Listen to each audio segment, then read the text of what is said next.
नमस्कार विद्यार्थियों, आपके अपने YouTube चैनल आरपी कटारिया पर एक बार फिर से आपका हार्दिक अभिनंदन और स्वागत। इस वीडियो में प्रश्नावली 7.2 के बारे में हम बात करेंगे। हालांकि प्रश्न संख्या 8 तक क्वेश्चन है वो कंप्लीट हो चुके हैं और 2 क्वेश्चन इसमें शेष रह गए थे। उनके बारे में बातचीत करने के लिए हम इस वीडियो में एक बार फिर से आपके बीच में हाजिर हैं और प्रश्न संख्या 9 और 10 इन 2 प्रश्नों के बारे में इस वीडियो में हम बात करेंगे। बहुत ही शानदार प्रश्न है, आराम से आप इसको समझ पाएंगे। पहले थोड़ा प्रश्न को समझ लीजिए। बिंदु ए के निर्देशांक -2, 2 और बिंदु बी 2, 8 को जोड़ने वाले रेखाखंड ए बी, भाई 2 बिंदु बताए गए हैं ए और बी। जब ए और बी बिंदु को जोड़ा जाएगा तो एक रेखाखंड ए बी बनेगा। उसको 4 बराबर भागों में विभाजित करने वाले बिंदु के निर्देशांक ज्ञात कीजिए। इसको समझने के लिए आपको एक रेखाखंड बनाना है जिसको हम नाम देंगे ए बी। बिंदु ए के निर्देशांक आपको यहाँ दिए गए हैं तो आप लिख लीजिए यहाँ -2, 2। बिंदु बी के निर्देशांक 2, 8। आपको याद आ गया होगा कि दोनों के बीच में और शब्द आ रहा है। ऐसी स्थिति में इन बिंदु के निर्देशांक को हमें क्या समझना है? हमें यह समझना है कि ये x1 y1 का मान है और ये बिंदु जो है वो किसका मान है? x2 y2 का। आगे क्या कहा गया है? को जोड़ने वाले रेखाखंड AB को 4 बराबर भागों में विभाजित करने वाले बिंदुओं के निर्देशांक। तो इस रेखाखंड के 4 बराबर भाग बनाओ। कैसे बनेंगे? पहले यहाँ एक लाइन खींच दो तो ये 2 भाग बन गए, फिर एक एक लाइन इनके बीच में खींच दो तो ये 4 बराबर भाग बन गए। ऐसा हम मान लेंगे कि 1, 2, 3, 4 भाग बन गए। तो हमारे पास में नए बिंदु कितने आ गए? 3 आ गए, P, Q और R।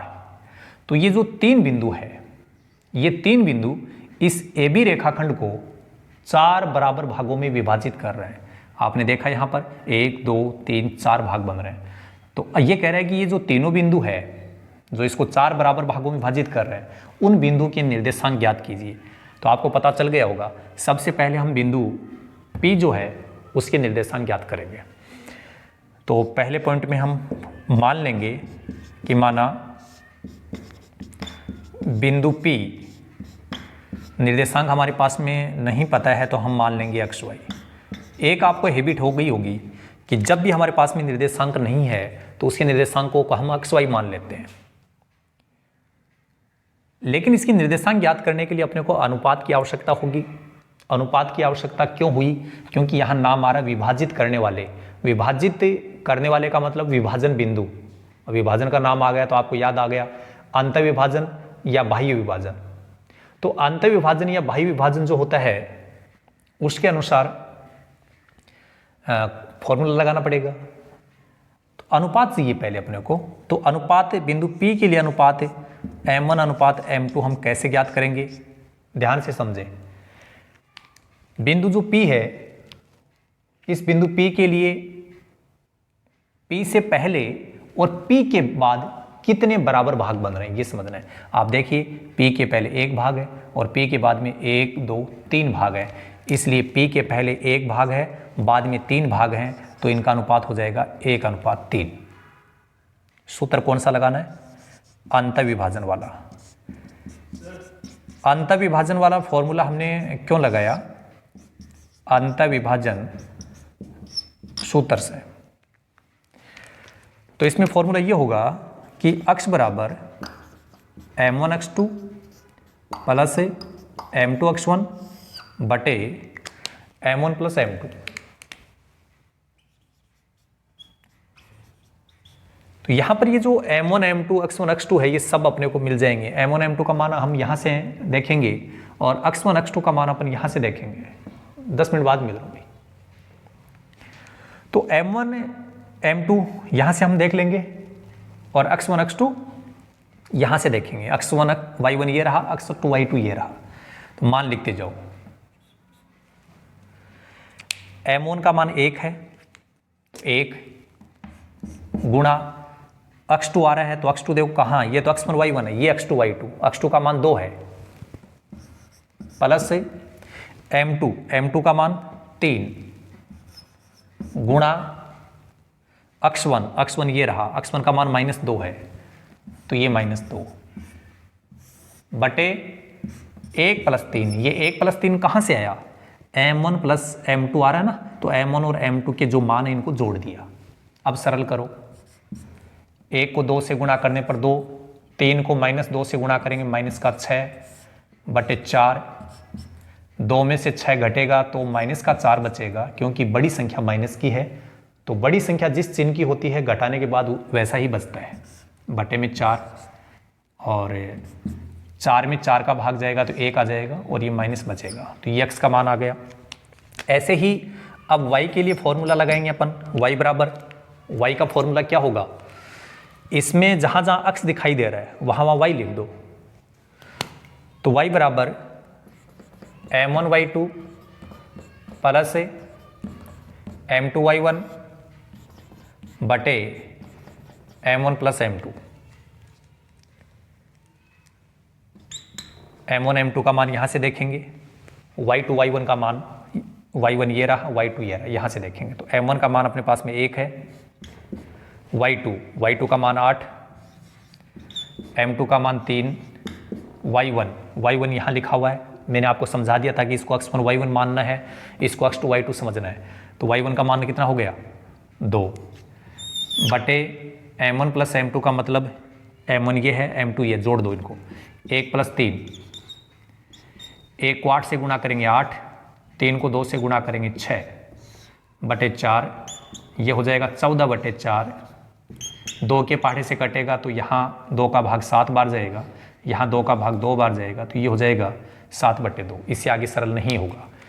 तो ये बिंदु P जो है उसके निर्देशांक प्राप्त हो गए, अतः बिंदु P के निर्देशांकों को हमने x y माना था और x का मान हमें यहाँ -1 मिल गया, y का मान 7 बटे 2, तो यहाँ लिख दो -1 और ये 7 बटे 2, तो ये आपका बिंदु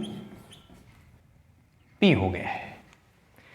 जैसे हमने बिंदु P के लिए काम किया है वैसे ही हम बिंदु Q और R के लिए भी बात करेंगे। बिंदु Q के लिए मैं आपको बता दूं, थोड़ा सा माइंड लगाना अपने लोगों को। इसने बोला था 4 बराबर भाग है, तो ये चारों के चारों भाग बराबर है, चारों भाग बराबर है। अब Q से पहले भी 2 भाग हैं और Q के बाद में भी 2 भाग हैं, तो Q से पहले वाली जो लंबाई है और Q के बाद वाली लंबाई बराबर हो गई ना, क्योंकि ये चारों भाग क्या है, बराबर है, चारों की लंबाई बराबर है। जैसे इसकी लंबाई 1 मान लो, इसकी लंबाई भी 1 हो जाएगी, इसकी भी 1, इसकी भी 1, क्योंकि चारों बराबर है।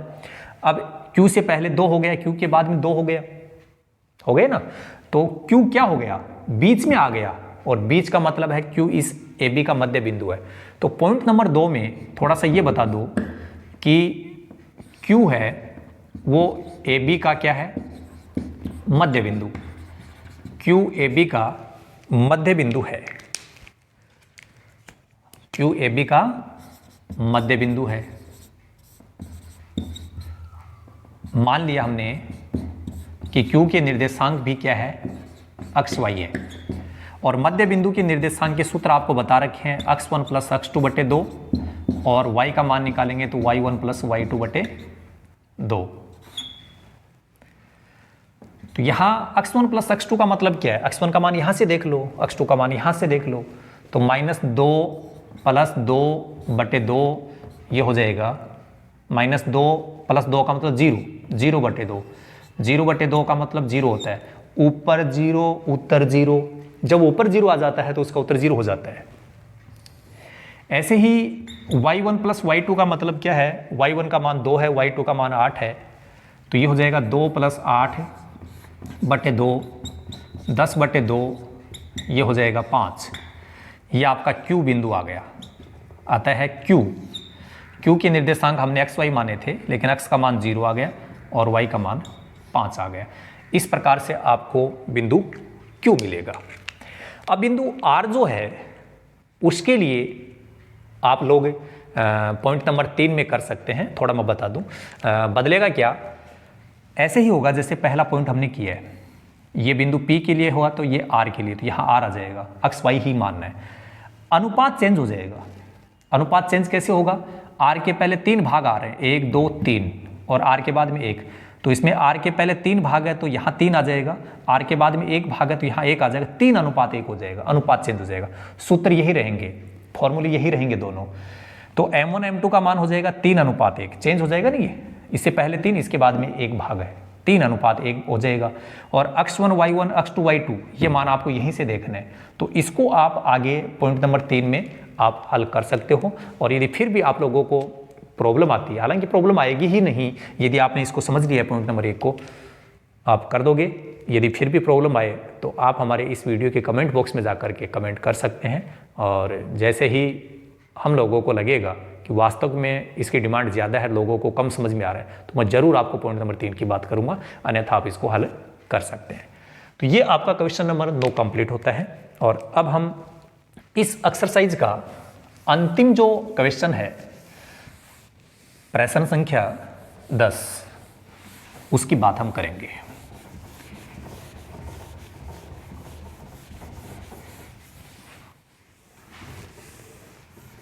प्रश्न संख्या जो 10 है, जो मैं अभी आपके सामने बताऊंगा, पहले आप प्रश्न को समझ लें, फिर उसके सॉल्यूशन को समझाने का काम हमारा है। सॉल्यूशन में आप लोगों को कहीं कोई प्रॉब्लम नहीं आने वाली है। तो देखिए प्रश्न संख्या 10 क्या है।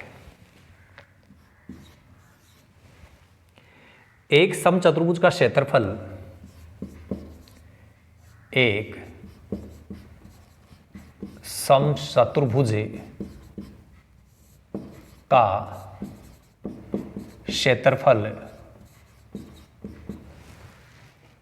ज्ञात कीजिए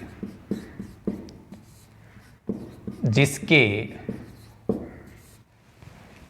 शीर्ष इसी क्रम में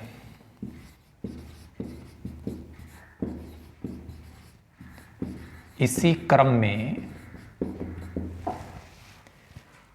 3 0 4 5 -1 4 और -2 -1 है तो है। और आपको इस प्रश्न में एक हिंट दिया गया है, संकेत दिया गया है। संकेत क्या है कि समचतुर्भुज का क्षेत्रफल आपको किससे ज्ञात करना चाहिए। हालांकि एग्जाम में आपको इसका संकेत मिलेगा या नहीं मिलेगा इसके बारे में हम नहीं कह सकते, लेकिन जहाँ तक मेरा अनुभव है एग्जाम में किसी भी प्रकार का संकेत नहीं दिया जाएगा, ये आपको खुद को ही याद रखना होगा। इसलिए इसको याद भी कर लें कि समचतुर्भुज का क्षेत्रफल का सूत्र ये होता है 1/2 गुणा, इसमें आगे लिखा हो उसके विकर्णों का गुणनफल, उसके विकर्णों का गुणनफल। तो यहाँ से अपने को हिंट मिल गया है कि क्षेत्रफल ज्ञात करने के लिए कौन सा फॉर्मूला लगेगा और क्या अपने को आवश्यकता है। इसके लिए मैं एक बार छोटा एक डायग्राम बना देता हूँ। मान लीजिए ये हमने एक समचतुर्भुज बनाया, इसको नाम दे देते हैं हम ABCD। ये जो चारों बिंदु दे रखे हैं ये कंटिन्यू लिखे जाएंगे ABCD के साथ। तो A के लिए निर्देशांक हो जाएंगे 3 0, बिंदु B के लिए 4 5, बिंदु C के लिए -1 4 और बिंदु D के लिए -2 -1। प्रश्न में तो ये था कि क्षेत्रफल ज्ञात कीजिए और 4 बिंदु है, लेकिन संकेत से हमें पता चला कि इस फॉर्मूले में लिखा गया है कि 1/2 गुणा उसके विकर्णों का गुणनफल। तो पहले हमारे पास में इस चतुर्भुज के विकर्णों की लंबाई होनी चाहिए। अब विकर्ण कौन से होंगे, एक विकर्ण बनेगा AC, एक विकर्ण बनेगा BD। तो पहले इन AC और BD की लंबाई निकालनी पड़ेगी। AC विकर्ण है लेकिन साथ साथ में ये A और C के बीच की दूरी भी है। तो AC का मान निकालना चाहते हैं तो आपको दो बिंदु की बीच की दूरी का सूत्र लगाना होगा। दो बिंदु की बीच की दूरी का फॉर्मूला ये है जो कि हमने 7.1 की एक्सरसाइज में काम में लिया था। Under root x2 minus x1 का whole square plus y2 minus y1 का होल स्क्वायर। सीधी सीधी बात करूंगा मैं, x2 माइनस x1 का मतलब है कि x में से x के मान को घटाना है, y2 माइनस y1 का मतलब y में से y घटाना है। तो देखो हम बात कर रहे हैं एसी की, इसलिए यहाँ x2 माइनस x1 का मतलब है यहाँ जो x का मान आ रहा है, यहाँ जो x का मान आ रहा है उनको घटाना है। तो यहाँ x का मान 3 है, फिर घटाने के लिए माइनस, फिर ये x का मान लिखेंगे, x के साथ x को लेना है, लेकिन ये फिर से माइनस आने के कारण इस बीच वाले माइनस को ये प्लस बना देगा और ऐसे लिख देंगे। फिर यहाँ y का मान 0, फिर घटाना है, y1 का मान 4 है। यहाँ देखिए 3 रेख जुड़ने के बाद 4 बनेगा और 4 का वर्ग 16 होता है। ऐसे ही 0 में से जब -4 घटेगा तो -4 बचेगा, लेकिन उसका -4 का वर्ग भी 16 ही होता है। ये 16 और 16 जुड़ने के बाद 32 हो गया। इसको और सरल यदि आप करना चाहते हैं तो आपको अभाज्य गुणनखंड करने होंगे। 32 के अभाज्य गुणनखंड कर लो, 2 का भाग जाएगा इसमें 16 बार, फिर 2 का भाग 8 बार, फिर 2 का भाग 4 बार, फिर 2 का भाग 2 बार, फिर 2 का भाग 1 बार। और वर्गमूल ज्ञात करना चाहते हैं तो समान संख्याओं के 2-2 के जोड़े बनाएंगे। अब ये जो जोड़े बने हैं 2-2 एक जैसी संख्याओं के, यहाँ से एक एक संख्या लेकर के उनको गुणा करना है। 2 यहाँ से लेंगे, 2 यहाँ से लेंगे, उनको गुणा करेंगे तो वो लिखा जाएगा 4। यहाँ पर ये संख्या है, इसका जोड़ा नहीं बना है तो इसको अपन रूट के अंदर लिखेंगे। तो ये हो जाएगा 4√2, 4√2। जैसे आपने विकर्ण AC ज्ञात किया है 2 बिंदु के बीच की दूरी की सूत्र की सहायता से, वैसे ही अब हम BD ज्ञात करेंगे। तो BD भी क्या है, 2 बिंदु के बीच की दूरी है। इसके लिए 2 बिंदु के बीच की दूरी का सूत्र ये है, इसको ध्यान में रखते हुए काम करना है। सीधा काम है कि x में से x का मान घटाना है। तो यहाँ -2 है, इसमें से ये 4 घटेगा तो -2 घटाने के लिए माइनस, फिर 4, x में से x घटा दिया, होल स्क्वायर प्लस y में से y घटेगा तो -1 है, इसमें से ये 5 घटाएंगे तो ऐसे लिखेंगे -1 घटाने के लिए माइनस, फिर ये 5, इसका होल स्क्वायर।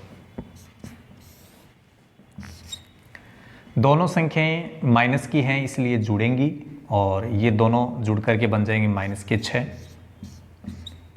ऐसे ही ये दोनों संख्याएं जुड़ेंगी तो ये भी -6, इसका होल स्क्वायर हो गया। 6 का वर्ग 36 होता है, वैसे ही -6 का वर्ग भी 36 ही होगा और ये भी 36 हो गया। 36 और 36 जुड़ करके 72 बन गए। 72 का अपने को वर्गमूल ज्ञात करना है। तो इसका वर्गमूल वैसे मैं सीधा बता दूं आपको, ये जो 36 2 बार आ रहा है, 2 बार आ रहा है तो इसका वर्गमूल क्या होगा, जैसे ये 36 + 36, 36 का वर्गमूल अपने को पता है 6 होता है, तो यहाँ तो लिख दो 6। 2 बार आ रहा है तो वो जो 2 आ रहा है वो उसको रूट के अंदर रहेगा। सीधे सिंपल बात है। यदि कोई भी संख्या 2 बार जुड़ रही है फिर उसका वर्गमूल करना है तो एक संख्या का वर्गमूल करके कितनी बार आ रहा है उसका रूट कर दो, ऐसे समझ लो। ऐसे नहीं समझते हो तो अभाज्य गुणनखंड कर सकते हो।